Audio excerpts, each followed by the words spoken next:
5 sekawan, minggat. Bagian 3. Berita sedih. Perahu George sudah hampir siap, tetapi belum bisa dipakai. Tukang perahu yang membetulkan sedang sibuk mengoleskan lapisan cat terakhir. Kelihatannya sangat meriah, karena George meminta dicat dengan warna merah. Bahkan kedua dayung pun dicat merah. Tidak bisakah kami memakainya siang ini? Tanya George pada tukang perahu, yang bernama Jim. Jim menggeleng. Belum bisa, Master George, katanya. Nanti pakaian kalian akan berlepotan kena cat. Tapi besok, pasti sudah kering. Orang-orang selalu tersenyum apabila mendengar tukang perahu dan para nelayan menyapa Georgina dengan sebutan, Master George. Master, merupakan sebutan bagi anak laki. Laki, dan kurang lebih berarti tuan muda, atau sinyo. Tetapi orang-orang yang tinggal di daerah itu tahu bahwa George atau Georgina kepingin sekali jadi anak laki-laki. Mereka pun tahu bahwa ia berani dan selalu berterus terang. Karenanya dengan geli, mereka mengatakan sesama mereka, tingkah lakunya memang seperti anak laki-laki. Jadi, kalau ia ingin disebut Master George, dan bukan Miss Georgina, seperti sepantasnya. Bagi anak perempuan, biarlah. Jadi di kalangan para nelayan dan tukang perahu, Georgina dikenal sebagai Master George. Ia senang keluyuran memakai baju kaos dan celana pendek di pantai. Kecekatannya, bermain perahu sebanding dengan anak-anak nelayan. Kalau berenang George lebih jago dari mereka. Kalau begitu besok saja kita ke pulau, kata Julian. Hari ini kita berpiknik di pantai saja, abis itu kita jalan-jalan. Mereka piknik di atas pasir. Lebih dari setengah perbekalan mereka habis dimakan oleh Tim. Rasanya tidak enak, karena rotinya sudah basi. Irisannya terlalu tebal, sedang mentega yang dioleskan terlalu sedikit. Tetapi Tim tak peduli. Ia makan dengan lahap. Ekornya dikibas-kibaskan kian kemari di atas pasir, sehingga berhamburan mengenai anak-anak. Tim, kalau mau mengibas-ngibaskan ekor, jangan di pasir dong, kata Julian, setelah untuk keempat kalinya pasir tersiram ke rambutnya. Sekali lagi Tim mengibaskan ekor. Dan sekali lagi Julian tersiram pasir. Anak-anak tertawa. Sekarang kita jalan-jalan, ujar Dick sambil melompat bangkit. Kakiku memerlukan latihan sedikit. Kemana kita? Bagaimana jika kita berjalan-jalan sepanjang tepi atas tebing, dari mana kita akan selalu bisa memandang ke pulau? Usul Anne. Bangkai kapal tua masih ada di sana. George mengangguk. Anak-anak itu pernah mengalami kejadian yang mengasyikkan dengan bangkai kapal itu, yang mula-mulanya terbenam di dasar laut. Badai dahsyat yang mengamuk pada suatu hari mengangkatnya ke atas dan mengandaskannya ke batu-batu karang. Anak-anak datang memeriksa kapal tua itu, dan menemukan sebuah peta puri Kirin di situ. Peta itu memuat petunjuk-petunjuk untuk menemukan harta karun.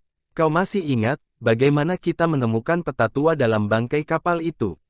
Dan, bagaimana kita mencari batang-batang emas yang akhirnya berhasil kita temukan? Tanya Julian. Matanya bersinar-sinar mengenangkan kejadian yang mengasyikkan itu. Apakah bangkai kapal itu belum remuk dipukul ombak, George? Belum, jawab George. Kurasa belum, kan terdamparnya di sebelah sana pulau Kirin. Jadi tidak kelihatan dari sini. Tapi kalau kita ke pulau besok, kita akan bisa melihatnya. Ya, ayolah, ujar Anne. Kasihan, kapal yang malang. Kurasa beberapa musim dingin lagi pasti akan sudah hancur. Mereka berjalan sepanjang tepi tebing. Tim berlari-lari mendului. Dari tempat mereka, terlihat jelas pulau Kirin, serta puri yang meruntuh dengan menara di tengah-tengah. Itu menara gagak, kata Anne sambil memandang. Bukankah menara yang satu lagi sudah runtuh? Lihatlah kawanan burung gagak itu, terbang mengelilingi menara, George. Ya, setiap tahun mereka selalu membuat sarang di situ, sahut George. Kau masih ingat pada tumpukan ranting di sekeliling menara, yang dijatuhkan oleh gagak-gagak itu? Sewaktu mereka sedang membuat sarang, lalu kita mengumutnya, untuk dijadikan api unggun. Aku ingin membuat api unggun lagi, kata Anne. Kalau kita jadi menginap 1 minggu di pulau, kita membuat api unggun tiap malam, ya. Bagaimana George, kau sudah menanyakannya pada ibumu? Oh ya, jawab George. Katanya kenapa tidak, tapi lihat sajalah nanti.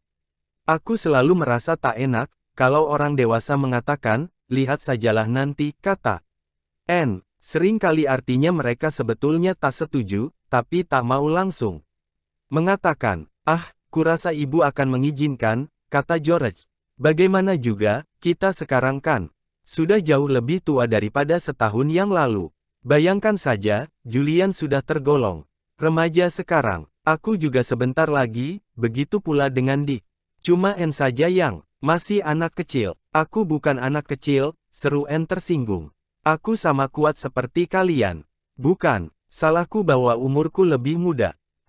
Sudahlah, Dick, kata Julian menyabarkan, sambil menepuk-nepuk punggung adiknya. Ia tertawa melihat muka Anne yang merah padam karena marah. Hei, lihatlah, katanya sekonyong-konyong. Ada apa di pulau kita? Sewaktu sedang mengganggu adiknya, matanya yang tajam melihat sesuatu yang aneh di Pulau Kirin. Ketiga saudaranya menoleh serempak ketika mendengar seruannya. Mereka memandang ke pulau. George menjerit kaget. Astaga, itu kan asap api. Betul, asap. Ada orang di pulauku. Pulau kita, ujar Dick membetulkan ucapan saudara sepupunya. Mustahil kalau di sana. Asap itu pasti berasal dari cerobong sebuah kapal yang sedang berlayar di balik pulau. Kita tidak bisa melihatnya dari sini. Tapi aku berani bertaruh, asap itu berasal dari sebuah kapal. Kita kan tahu, tak ada orang bisa ke sana kecuali kita. Mereka tak mengenal jalannya. Kalau ada orang berani menginjak pulauku, kata George dengan berapi-api, kalau ada orang pergi ke pulauku, aku nanti. Kau akan meledak karena marah.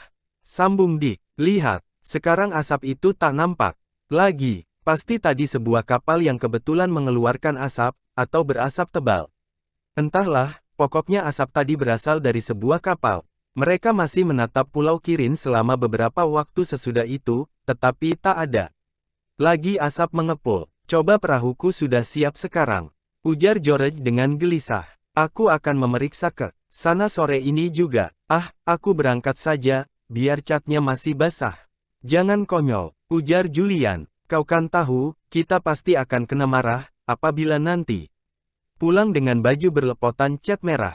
Pakai dong otakmu, George. George tak jadi nekat. Ia masih memandang ke laut, menunggu-nunggu munculnya sebuah kapal dari balik Pulau Kirin. Tetapi ia menunggu dengan sia-sia. Barangkali berlabuh di balik pulau, kata Dick. Ayolah, kita terus. Atau barangkali, kalian ingin terpaku terus di tempat ini sepanjang hari. Kita pulang saja sekarang, kata Julian sambil memandang arlojinya. Sudah hampir, waktu minum teh. Mudah-mudahan ibumu sudah bisa bangun lagi, George. Lebih enak rasanya, makan bersamanya. Kurasa dia sudah sehat lagi, ujar George. Ayolah, kita pulang. Mereka berpaling, lalu berjalan menuju ke rumah. Sambil berjalan, sekali-sekali mereka menoleh lagi dan memandang Pulau Kirin. Tetapi yang nampak cuma burung-burung gagak dan camar yang terbang berkeliling di atasnya. Tak ada lagi asap yang menjulang tinggi. Rupanya tadi memang kapal. Bagaimanapun juga, besok aku akan memeriksa ke sana, kata George dengan tegas. Kalau ada pelancong mendatangi pulauku, akan kuusir. Itu pulauku. Pulau kita, maksudmu, ujar Dick. George, kau tak boleh lupa bahwa menurut katamu sendiri pulau itu milik kita bersama. Ya, aku memang membaginya dengan kalian, kata George. Tapi entah bagaimana, aku masih selalu merasa itu pulauku. Ayolah, perutku sudah lapar. Akhirnya mereka sampai juga di Pondok Kirin. Mereka masuk ke serambi, lalu menuju ke ruang duduk. Mereka heran melihat Edgar ada di situ, duduk dengan santai sambil membaca sebuah buku kepunyaan Julian. Apa yang kau lakukan di sini? Kata Julian galak. Dan siapa mengizinkanmu meminjam bukuku? Aku kan tidak berbuat apa-apa, jawab Edgar seenaknya. Dan kenapa aku tidak boleh duduk sambil membaca buku? Tunggu sampai ayahku datang dan melihatmu enak-enakan di sini, kata George mengancam. Wah, kalau kau tadi berani masuk ke kamar kerjanya, tahu rasa nanti. Aku tadi masuk ke sana, kata Edgar tanpa disangka-sangka. Aku sudah melihat alat aneh yang dipakainya bekerja. Kau ini lancang, bentak George. Mukanya pucat karena marah. Bahkan kami pun tidak diperbolehkan masuk ke kamar kerja ayah. Apalagi menyentuh barang-barangnya. Julian memandang Edgar. Ia heran, kenapa anak itu tiba-tiba berani kurang ajar. Di mana ayahmu, George? Tanyanya. Kurasa sebaiknya dia saja yang berurusan dengan Edgar. Anak ini sudah gila rupanya. Panggil saja ayahmu, kalau mau, kata Edgar. Anak itu masih terus saja duduk seenaknya di kursi panjang. Buku Julian dibalik-balik halamannya dengan sikap yang sangat menjengkelkan. Dia toh tidak akan datang. Apa maksudmu? Tanya George. Tiba-tiba ia merasa ngeri. Mana ibuku? Kalau mau, panggil juga dia, kata Edgar dengan lirikan licik. Ayo, panggillah. Keempat anak itu merasa takut. Apa maksud Edgar? George melejit lari ke atas, menuju kamar ibunya sambil berseru-seru. Ibu, ibu di mana? Tak terdengar suara menjawab. Tempat tidur Bibi Fanny kosong. Alas dan selimutnya belum dibenahi, tetapi Bibi Fanny tidak berbaring di situ. George lari memasuki kamar-kamar yang lain, sambil berseru-seru dengan bingung. Ibu, ayah, di mana kalian? Tak ada yang menjawab. George lari lagi ke bawah dengan muka pucat. Edgar nyengir, memandangnya. Nah, apa kataku tadi? Katanya mengejek. Sudah kukatakan silakan memanggil mereka. Toh takkan datang. Di mana mereka? Tanya George. Ayo, katakan. Cepat, cari sendiri. Jawab Edgar. Saat itu juga terdengar bunyi bergetar nyaring. Edgar terlompat sambil memegang pipi kirinya. Rupanya George sudah tak bisa lagi menahan diri. Anak itu ditamparnya sekuat-kuatnya. Edgar mengangkat tangannya hendak membalas, tetapi segera dihalang-halangi oleh Julian. Kau tak boleh berkelahi dengannya, katanya. Dia anak perempuan. Kalau kepingin berkelahi, aku lawanmu. Aku tak mau jadi perempuan. Aku anak laki-laki, jerit George sambil berusaha menolakkan Julian yang berdiri di depannya. Aku yang berkelahi lawan Edgar. Akan kuhajar dia. Lihat saja nanti. Tetapi Julian mencegahnya. Edgar mulai beringsut-ingsut mendekati pintu, tetapi Dick sudah lebih dulu berdiri di situ. Tunggu dulu, kata Dick. Sebelum kau pergi, kemana Paman dan Bibi? Sekonyong-konyong Tim menggeram. Suaranya galak sekali, sehingga Edgar ngeri mendengarnya. Dipandangnya anjing itu dengan ketakutan. Tim menyeringai menampakkan taring-taringnya yang panjang dan runcing. Bulu kuduknya berdiri. Kelihatannya menyeramkan sekali. Pegang anjing itu, kata Edgar dengan suara gemetar. Ia hendak menerkamku. Julian memegang kalung leher Tim. Tenang, Tim, tenang, katanya. Sekarang, Edgar, kau ceritakan dengan segera apa yang ingin kami ketahui tadi. Cepat, kalau tidak, tak banyak yang bisa diceritakan, kata Edgar, sementara matanya masih tetap terpaku memandang Tim. Diliriknya George, sebelum melanjutkan, ibumu tiba-tiba memburuk sekali. Keadaannya, katanya sakit. Sekali di sini, dokter dipanggil, lalu ia dibawa ke rumah sakit. Ayahmu ikut mengantar. Cuma itu saja. George terduduk di kursi panjang. Mukanya pucat pasi. Bibirnya gemetar. Aduh, kasihan ibu, katanya pelan. Aku menyesal pergi tadi. Bagaimana caranya supaya kita bisa tahu apa yang terjadi? Edgar menyelinap keluar. Pintu kamar ditutupnya cepat-cepat karena khawatir akan dikejar oleh Tim. Kemudian terdengar pintu dapur terbanting keras. Anak-anak saling berpandangan dengan sedih dan lesu. Kasihan George, Bibi Fanny yang malang. Pasti mereka meninggalkan surat, kata Julian sambil mencari-cari dalam kamar.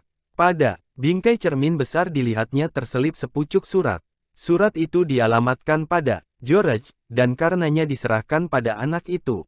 Surat itu dari ayahnya. Lekas, baca isinya, kata Anne. Aduh, benar-benar tidak enak awal liburan kita di sini kali ini.